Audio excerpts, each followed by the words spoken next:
So who was the person who told you not to talk with our staff after you gave this interview where you gave us this information?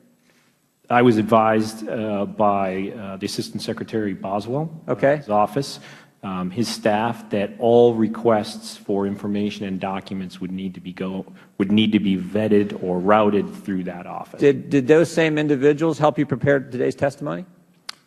In the sense of providing general guidelines on how. Did they tell you they wanted to look it over before you came in front of this committee and gave it today? Of course. And did they write it for you? No, they did not. That was Congressman Jim Jordan of Ohio grilling Regional Security Officer Eric Nordstrom during today's hearing held by the House Oversight and Government Reform Committee.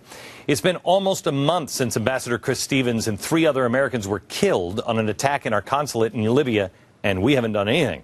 Since that day, the only thing we have had are various explanations from the White House about exactly what went down in Benghazi on the evening of September 11th. Congressman Jim Jordan is here to tell us what happened at today's hearing. Yeah. Congressman, how are you? I'm doing fine. Good to be with you. You know, there's a couple of questions that I'm really curious to find out. First of all, who orchestrated the response? Where did the president get his response and his belief that this was all about a video?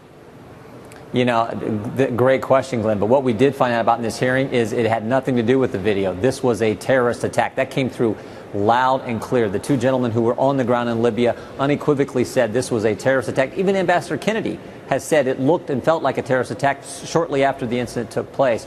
So this is a terrible tragedy, and the administration's explanations. Look, in my judgment, politics trumps security here. I mean, Glenn, there were 230 security incidences in Libya in the 13 months prior to September 11th. 230. And on the 231st, we're going to blame a video? Come on. Okay. Repeatedly, the guys on the ground asked for additional security personnel, and they were denied their request. So this has all the markings of politics trumping security and security risk that were there. Congressman, here's what I think we're missing 2 things. One, with security being so bad, why was the ambassador in Benghazi in the first place? That's the worst place he could have been. What was he doing without security there? Did we get that answer? You'd have to ask the State Department directly that, but my guess is they would say something. This is where the uprising and the overthrow of the government kind of was headquartered. They were in there to begin to hopefully move Libya in the right direction. But the State Department had to give you that answer. What we do know, and what the hearing, clearly pointed out was there wasn't the security personnel there who needed to be there, that the guys on the ground, the experts. In my questioning, I asked them, the 2 people back in Washington who are testifying today, they've never been to Libya. These other guys had been there for months at a time. They had seen the things. They had witnessed what was going on. They showed pictures of the attempt on the United Kingdom's ambassador. On and on it went. And the people who hadn't been there denied the request of the people who were there, who knew how serious the situation was. Okay. That's the real tragedy. And unfortunately, we lost Ambassador Stevens and 3 other Americans. Okay. So, again, I think we're dancing around it. The president comes out and the State Department, the ambassador to the UN, comes out and they unequivocally say it is the film. Is there any reason? Did anyone give the State Department or did anyone give the White House that reason to believe that it was the film? If all not, we got today was. Go ahead. All we got today was the line that, based on the information they had at the time, that's why Secretary Rice made the statement she did. But her statement, if you go back and look at it, she said, in fact, this is attributable to the video. Well, there's no way that's the case. Again, I think many of our members made that very clear in the questioning and the statements that were provided to the committee today. But that's what the administration says. Congressman, I don't know if you've seen our documentary called The Project, or if you know what the Muslim Brotherhood Project is, but it is a document made by the Muslim Brotherhood where they have a checklist of all the things that have to be done to overtake the West. It was found in a terrorist raid. In the first part of it was found in 2001. The second part was found in 2004. Wow. You guys in Congress have had a hard time even get a copy of it. It has been used in the terror trial for the Holy Land Foundation. It clearly lays out what has to happen.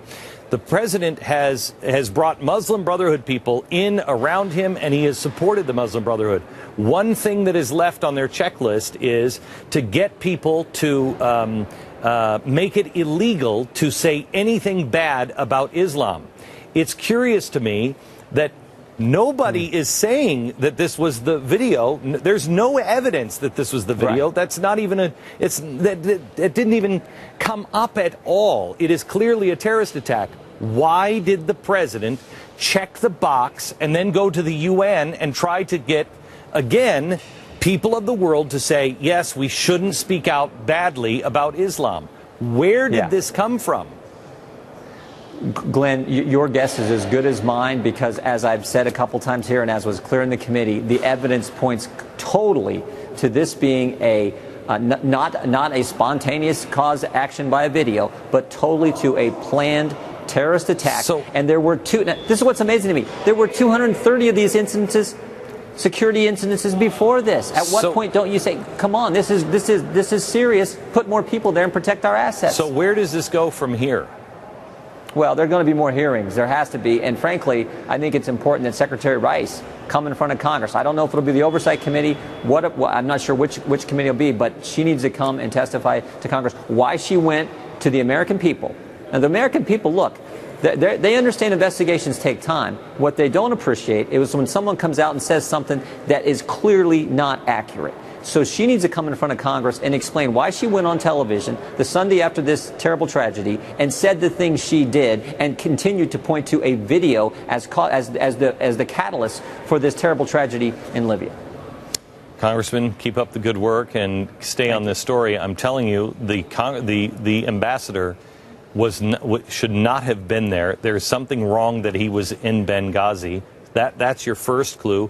And the second is, who gave this storyline to the president? That's what needs to be found out, because it is the Muslim Brotherhood's plan. I agree completely. Thank you very much. We need to find it out. Appreciate it. God bless. You bet.